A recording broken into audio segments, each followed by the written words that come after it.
नाम जपने से संतों के आंखों में प्रेमांशु छलक आए।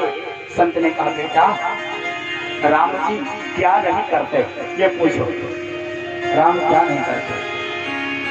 सिर्फ विश्वास करके राम के चरणों में अपने जीवन के नैया की डोर सौंप करके तो देखो।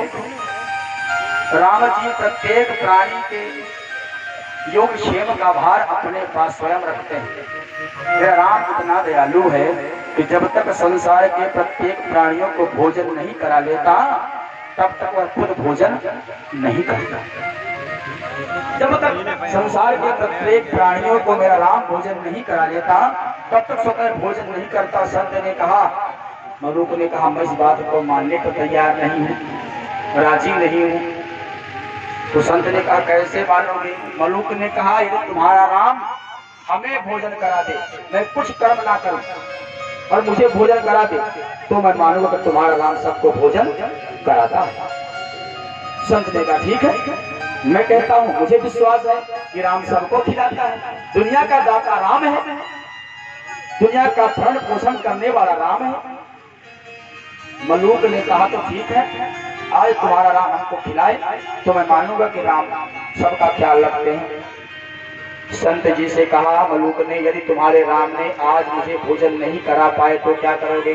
संत जी ने कहा, मैं सरयू नदी के जल में जल समाधि लेकर के प्राण का त्याग कर दूंगा।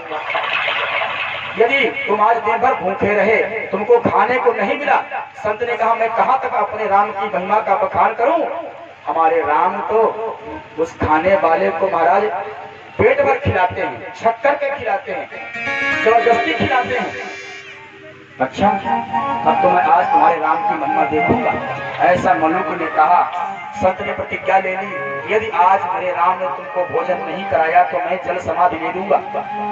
और मलूक जी ने क्या किया?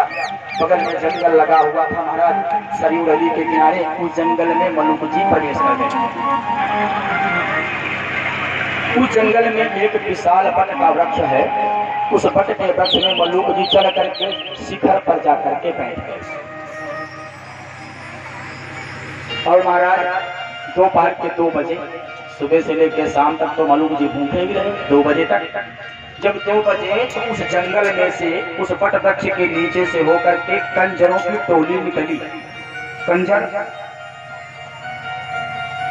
जो अपने पुत्रों को, अपने परिवार को गधे में लाद करके यहाँ व्यापार किया, फिर वहाँ व्यापार